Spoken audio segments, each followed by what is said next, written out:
Halo, selamat datang di podcast Rekreasi Official, tempat ngobrol santai bersama sosok inspiratif yang membentuk wajah seni budaya pariwisata di Indonesia.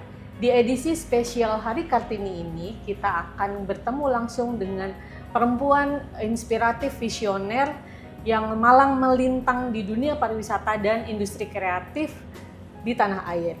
Beliau adalah co-founder Perjalanan Jelajah, pernah memimpin transformasi besar di Taman Mini Indonesia Indah, menjabat sebagai direktur utama, pernah menjadi Chief Business Officer di Trans Studio, dan menggagas sebuah platform digital pariwisata bernama Pigijo. Yuk kita sama-sama simak kisah di balik layar perjuangan beliau dan semangat Claudia Ingkiriwang dalam memperkenalkan pariwisata Indonesia ke dunia luar. Let's rekreasi bersama Claudia Ingkiriwang.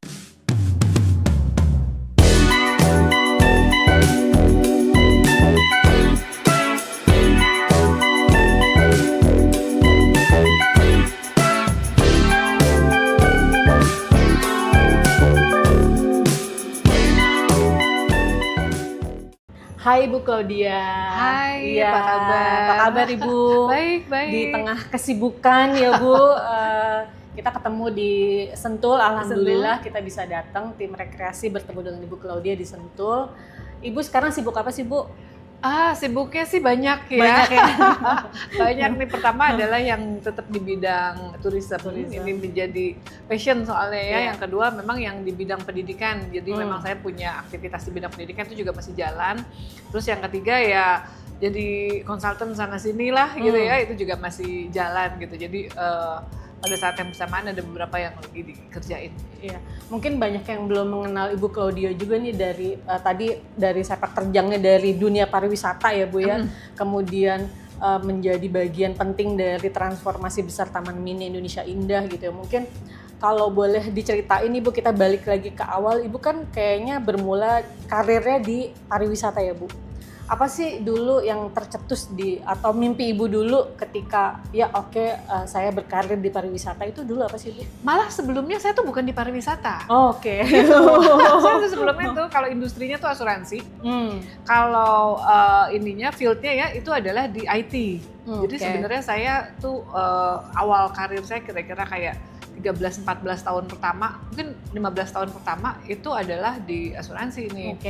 Jadi masuk ke dunia pariwisata atau industri kreatif sih sebetulnya adalah nyasar gitu ya, sebuah nyasar di jalan yang benar. Perjalanan kesasar tapi menyenangkan ya Bu. Nyasar di jalan yang benar gitu ya, tersesat di jalan yang benar nih saya sebutnya nih. Jadi saya diberi kesempatan waktu di Trans, jadi tadinya di Mega Live nih, terus diberi kesempatan untuk ikutin nih terlibat di Trans Studio Makassar waktu itu. Jadi Trans Studio Makassar sedang bangun tahun 2008 lah gitu ya. Nah saya sebenarnya kebagiannya adalah di bisnis proses. Karena saya backgroundnya di IT, jadi bisnis proses, bagaimana pembayaran, cashless dan sebagainya. Waktu itu cashless adalah sesuatu yang baru, sehingga memang perlu dipikirin setengah mati lah detailnya dan sebagainya. Itu tahun berapa tuh Bu? Ibu udah mikirin cashless? 2008, 2009. Wow. 2008, 2009 nih sebelum ada kayak sekarang QRIS segala macam. Jadi tap gitu kan. Wah teknologinya juga canggih, behavior manusianya juga mesti diubah. Banyak juga yang ngomel-ngomel apa segala macam lah gitu ya. Itu seru banget, tapi ternyata yang saya kemudian temukan pada diri saya adalah saya bukan hanya tertarik pada sistemnya, tapi saya tertarik pada people-nya gitu ya. Bagaimana ekosistemnya ya Bu? Iya, ekosistemnya nih. Orang kenapa sih kalau ke tempat pariwisata gitu ya, ke tempat rekreasi gitu ya, apa motivasinya tuh apa gitu, terus ketika dia pulang tuh gimana. Saya tuh sampai perhatiin bagaimana ekspresinya anak-anak, main apa yang dia gembira, ininya apa gitu, ngeliatin parade, aduh tepuk tangan semua gitu. Itu membuat saya kayaknya jadi ada kepuasan tersendiri. Nah dari situ kemudian saya merasa bahwa oke, ini dunia saya. Jadi kayak saya menemukan diri saya gitu ya setelah lebih dari 20 tahun berkarir gitu. Kemudian saya menemukan diri saya, oke. Ini saya kayaknya suka nih gitu ya. Jadi bermulanya dari situ. Jadi dan secara nggak sengaja. Iya, secara nggak sengaja, dan ternyata sekarang juga pariwisata diselamatkan oleh digital juga ya Bu. Betul. Ya. Mau nggak mau harus transformasi ke digital juga. Betul. Gitu, ternyata digital yang tadinya jadi handicap gitu ya, tapi sekarang malah jadi faktor penunjang malah jadi penguat dari experience itu sendiri. Iya, Oke Bu, ini kan dari perjalanannya Ibu dari IT ke digital itu kan sebenarnya bagian dari transformasi juga ya, transformasinya Ibu Claudia juga nih gitu. Kalau boleh ditanya nih Bu, untuk ketika balik lagi Ibu mau jadi apa sih Bu? Maksudnya kan tadi kan setengah perjalanan Ibu IT, tiba-tiba Ibu kesasar menjadi tourism people ya, menjadi manusia pariwisata gitu. Kalau boleh flashback balik lagi, dulu Ibu mau jadi apa sih Bu? Waktu sebelum-sebelumnya? Iya, sebelum-sebelumnya. Aduh, saya tuh cita-cita random terus gitu ya. Jadi apa aja gitu ya. Saya sebenarnya paling seneng banget, tapi passion awal saya tuh adalah memang di industri kreatif. Saya tuh suka sekali nulis. Jadi saya tuh memang seneng sekali bikin apa namanya, skrip, bikin narasi, bikin narasi gitu ya. Jadi memang passion awalnya di situ sih gitu. Jadi dulu banget memang bercita-cita jadi story atau jadi writer gitu ya, story writer sebelum industri kreatif seperti sekarang ya, kebutuhan narasi jadi penting sekali kan di industri digital sekarang gitu. Tapi dulu saya memang suka banget gitu. Ya, mudah-mudahan ini nih jadi tercapai nih cita-cita Ibu semuanya nih. Betul. Udah nyobain banyak hal, udah banyak hal. Jadi ceritanya udah banyak gitu ya Bu. Iya betul. Tinggal ditulis. Betul. Oke, kita ngobrolin transformasi Taman Mini dari yang mengangkat budaya kemudian harus tampil modern, itu gimana sih Bu ceritanya Ibu tiba-tiba hadir di Taman Mini gitu loh Bu, kemudian membawa perubahan yang sangat besar buat Taman Mini gitu. Oke, jadi pada saat itu kita tahu bahwa Taman Mini sedang dilakukan renovasi secara fisik besar-besaran oleh pemerintah gitu ya, karena memang udah saatnya bahwa kita punya sebuah culture park yang membanggakan lah gitu ya. Nah, bangunannya sudah dibangun, semuanya sudah. Kemudian bagaimana nih sekarang soul-nya gitu kan, yang harus dihidupkan gitu ya. Nah, saya hadir pada saat itu. Jadi ketika bangunan sudah jadi semua dan sebagainya, kemudian saya ditawarin untuk jadi CEO di situ, di pengelola, untuk membuat sebuah ini baru gitu ya, sebuah wajah baru Taman Mini. Nah, pertama adalah yang saya lihat waktu itu cara mentransformnya, pertama adalah saya lihat dulu gapnya nih, apa sih yang sekarang ada gitu ya, kegelisahan apa yang sekarang ada di kita semua gitu ya. Nah, yang saya tangkap pada saat itu adalah ada beberapa kegelisahan. Pertama dari sisi pelaku seni itu sendiri atau pelaku budaya, aktivis budaya.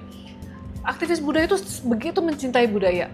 Saya ketemu dengan banyak orang, banyak maestro budaya yang benar-benar mencintai budaya, dedikasinya tinggi terhadap budaya. Tapi bagaimana mendeliver karya-karya ini menjadi sebuah karya yang dinikmati. Nah, itu ternyata ada gap. Dari sisi generasi sekarang, painnya adalah budaya itu rasanya kuno gitu ya. Saya pengennya sesuatu yang modern gitu ya, yang kayaknya Korea gitu ya. Kayaknya berkiblat kepada dunia lain lah, dunia negara maju dan sebagainya gitu. Saya nggak mau ketinggalan yang dipersepsikan sebagai budaya sebagai yang kuno. Nah, saya berada di situ waktu itu. Kemudian menganalisa antara kebutuhan para pelaku dan juga kebutuhan negara kita. Sebuah negara yang maju, saya rasa bukan hanya maju dari sisi teknologi dan maju dari sisi ekonomi, tapi adalah negara yang juga mengingat atau memiliki mempertahankan histori akar budayanya sebagai identitas diri. Karena saya yakin kalau sebuah negara maju semaju-majunya tapi identitas dirinya nggak ada, itu juga kacau. Nah, identitas diri ini kan yang mesti diturunkan nih di dalam kearifan lokal, tapi kan susah, terlalu teori apa segala macam. Nah, bagaimana budaya dipersepsikan yang tadinya kuno menjadi sesuatu yang relate, itu yang kemudian dilakukan. Gampangnya adalah udah kita bikin deh gelaran budaya, kita gelar di jalan-jalan. Jadi ketika menikmatin kuda lumping gitu ya, udah di tengah jalan ada kuda lumping tapi dikemas bagus banget gitu. Jadi anak-anak wah gitu, anak-anak kecil sampai bersorak wah gitu kan, ngelihat kuda lumping gitu, ngelihat tari Bali,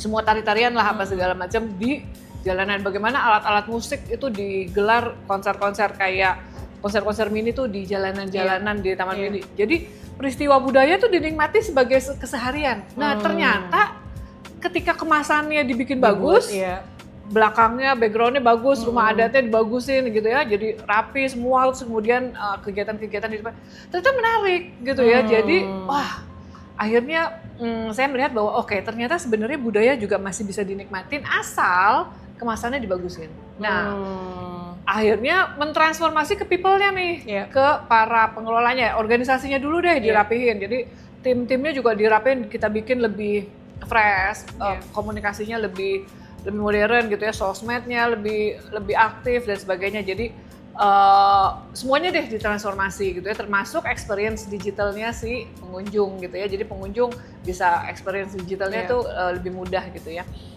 Gitu kira-kira yang saya lakukan. Jadi tadi kegelisahan para pelaku budaya kita terjemahkan gitu ya ke dalam sebuah action plan yang konkret gitu ya, dan bagi si pengunjung atau generasi baru juga tetap akan relate gitu ya, wish-nya dia atau kebutuhannya dia juga akan tetap bisa dipenuhi dengan diri, dan tetap harus ada menunjukkan unsur kreativitas, rekreasi dan kreativitas, karena awalnya budaya dipersepsikan sebagai sesuatu yang kuno atau susah, berat, penuh filosofi hidup gitu, wah udah repot-repot ya gitu. Tapi enggak, ternyata ini adalah rekreasi gitu. Iya betul, nah, dibuat lebih menyenangkan ya, itu transformasi yang kita lakukan gitu, membuat budaya jadi relate.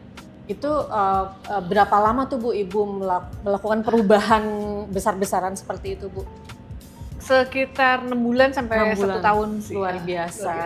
Luar biasa. Dalam perjalanannya tuh ada nggak sih Bu pengalaman pribadi Ibu Claudia ketika di Taman Mini yang paling berkesan? Pertama adalah merevitalisasi museum ya. Itu buat saya pengalaman yang luar biasa, karena saya baru pertama kali juga sih museum. Kalau sebelumnya kan di theme park gitu ya. Di theme park kan ya udah, yang penting adalah orang happy lah gitu ya. Yang jadi subjek, yang jadi fokus kita adalah si pengunjung. Gitu. Tapi ketika di museum, yang jadi subjek kita kan koleksi nih. Betul. Gitu nih. Nggak boleh terbalik nih gitu ya. Jadi bagaimana koleksi ini diperlakukan sebagai subjek gitu ya. Ya walaupun misalnya ada tuh peninggalan kalender yang udah ribuan tahun gitu, kecil sih alatnya cuma segini gitu, tapi itu kan hati-hati banget ya Bu. Itu subjek gitu, bagaimana dinarasiin dan sebagainya sampai orang datang karena itu gitu ya.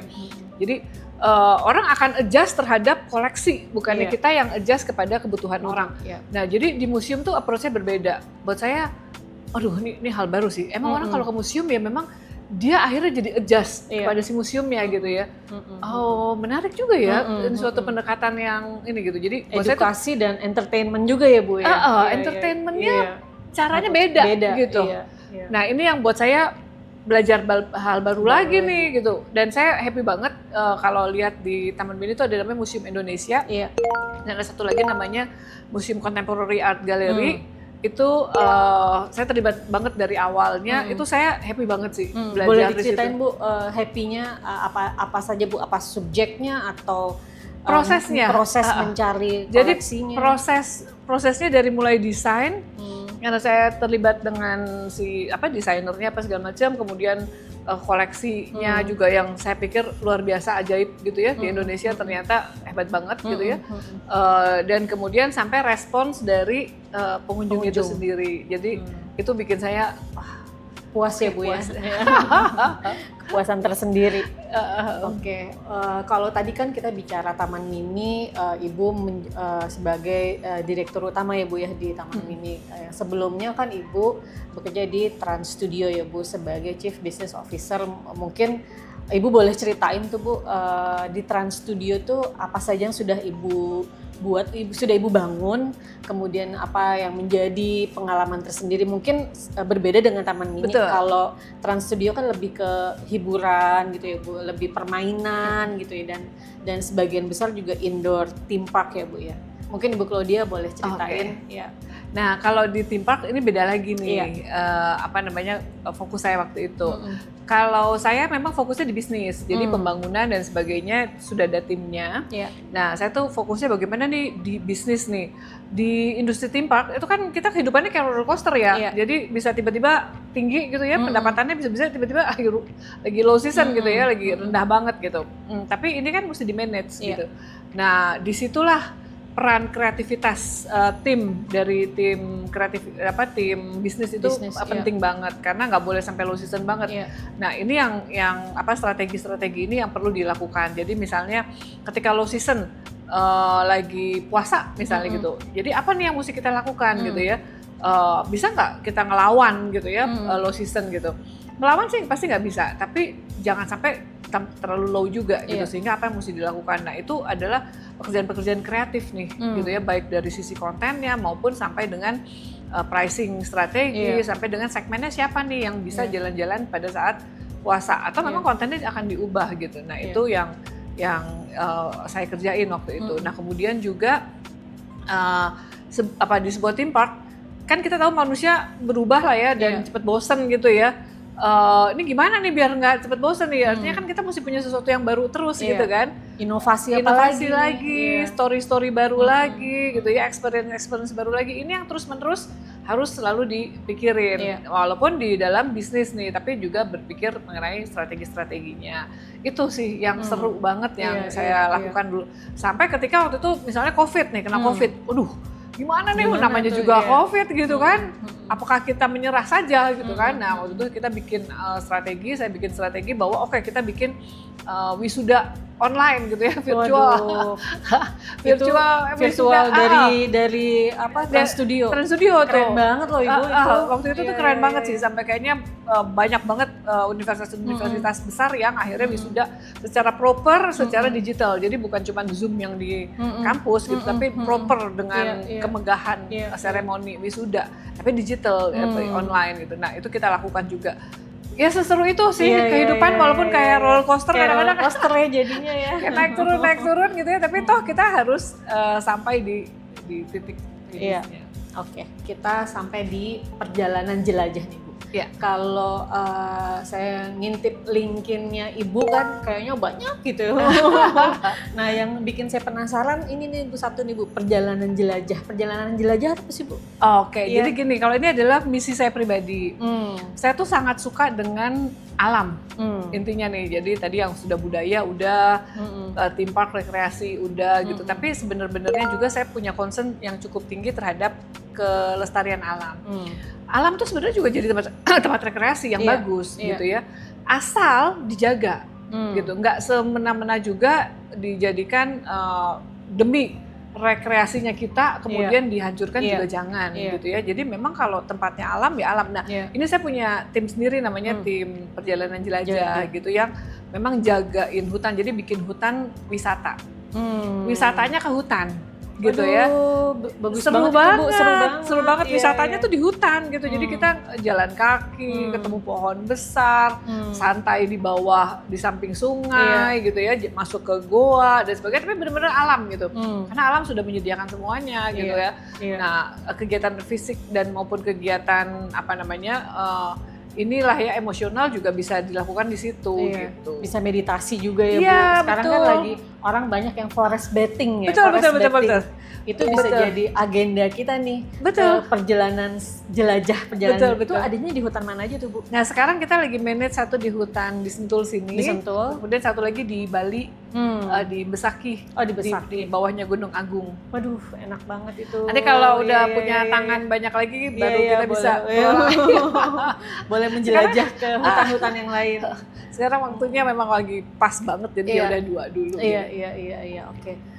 Kalau lihat dari transformasinya Ibu kan dari yang IT kemudian ke pariwisata ya Bu ya. Kayaknya di antara itu tuh ada satu hal yang Ibu buat tuh sebelum Ibu ke Trans Studio dan ke Sentul ya. Apa sih Bu itu Pigijo? Kayaknya Pigijo. Kalau boleh ceritain Pigijo itu apa sih Bu? Oke, jadi ini perpaduan nih, satu passion saya di tourism dan traveling gitu ya. Satu lagi memang karena pekerjaan saya yang sebelumnya di IT. Jadi kemudian saya lihat bahwa IT sebetulnya adalah suatu tools yang bisa memudahkan orang melakukan passionnya nih untuk traveling gitu ya. Jadi saya bikin platform travel planner namanya Pigijo. Artinya ya udah pergilah gitu, udah deh nggak terlalu banyak takut, udah pergi gitu ya. Pigijo gitu ya. Pigijo kita orang Pigijo gitu ya. Pigijo ngana gitu. Jadi pergi deh gitu. Jadi adalah sebuah platform untuk pergi-pergian nih ceritanya si Pigijo ini. Tahun berapa tuh Bu Ibu bikin itu Pigijo? COVID itu 2020, berarti 2018. Oh 2018 2018 ya? tuh start, jadi saya ngajakin teman-teman, saya sambil kerja, karena kan tetap harus ada yang modalin ya kan. Jadi tetap sambil kerja, tapi saya ada beberapa teman-teman yang partneran untuk ngerjain gitu. Nah teman ini yang pada ngerjain, kemudian saya jalanin sampai dia go public di tahun 2020 itu startup pas lagi pertama pas COVID sebelum COVID. Jadi COVID itu ditutup Maret semua kan. Saya Januari itu. Tahun 2020 Januari itu kita go public sebagai startup pertama yang go public di papan akselerasi gitu ya. Cuman perlu waktu kayak 1 tahun kayaknya waktu itu kita kemudian go public. Itu sih suatu fenomenal juga sih waktu itu tuh. Kemenpar apa segala macam semua sempat lumayan heboh. Iya, karena kan di saat itu orang belum kepikiran ya Bu, bikin platform gitu loh. Bikin platform terus go public. Iya, go public lagi ya. Iya, luar biasa. Oke Bu, satu lagi. Saat ini kan Ibu sibuk di Sentul ya Bu. Kegiatan Ibu di Sentul ngapain sih Bu? Apakah bermeditasi juga di hutan? Atau ada kayaknya nggak mungkin berhenti dari karir nih kayaknya nih. Betul. Apa sih Bu yang Ibu lakukan di Sentul? Jadi di Sentul saya tuh sekarang lagi membangun sebuah Sentul Tourism Board. Nah Sentul Tourism Board ini adalah sebuah badan turisme untuk Sentul nih. Jadi sebuah tempat sebuah badan kolaborasi dan promosi lah. Karena di Sentul kita lihat tempat pariwisatanya kan banyak sekali. Dan ini perlu dikolaborasiin dan perlu dipromosiin gitu ya. Jadi Sentul sendiri sebuah kota yang penuh dengan destinasi wisata akhirnya gitu ya. Kalau kita lihat kalau di negara-negara lain kan ya udah satu kota tuh memang bisa semua gitu ya, kayak Orlando misalnya gitu. Udah semua satu kota itu semua tempat pariwisata gitu. Nah, Sentul tuh kira-kira sama kayak gitu. Jadi seluruh kota nih tempat pariwisata, ada theme park di Jungleland, ada water park juga di situ, ada golf, ada trekking segala macam, restorannya banyak gitu air terjun segala macam. Jadi memang ini adalah tempat pariwisata gitu. Jadi cuma mesti dibikinin regulasi, dibikinin badan promosinya supaya semuanya hidup. Jadi jangan ada satu yang bagus banget, yang lainnya mati, itu kasihan. Gitu. Nah itu tugas saya nih sekarang. Waduh makin saya sibuk kayaknya, makin keliling-keliling kayaknya. Menggagas itu gitu. Termasuk ini baru. Jadi kalau ada tempat-tempat baru yang bisa kita lakukan promosi. Untuk kedepannya Bu, ada rencana nggak sih Bu, Ibu punya rencana dari sisi pribadi maupun karir, kedepannya Ibu mau buat apa lagi nih Bu? Kalau saya sih kedepanannya ujung-ujungnya nanti saya pengennya sih tadi nih yang si hutan itu ya, mengelola hutan gitu ya, di mana memang wisatawan atau siapapun yang datang itu punya experience baru yang mana memang ininya alam, base experience-nya adalah alam gitu. Jadi ya makan apa yang disediain alam gitu, terus experience di alam gitu. Itu nanti ultimate goals-nya deh di situ. Sekarang tuh ada istilah anak-anak sekarang tuh naturalis. Iya.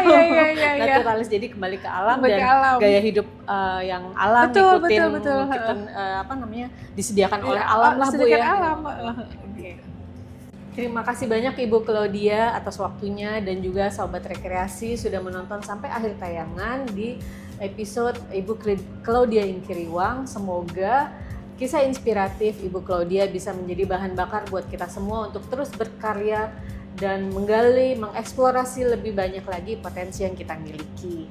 Sampai jumpa di episode berikutnya. Salam rekreasi, salam berkreasi. Bye.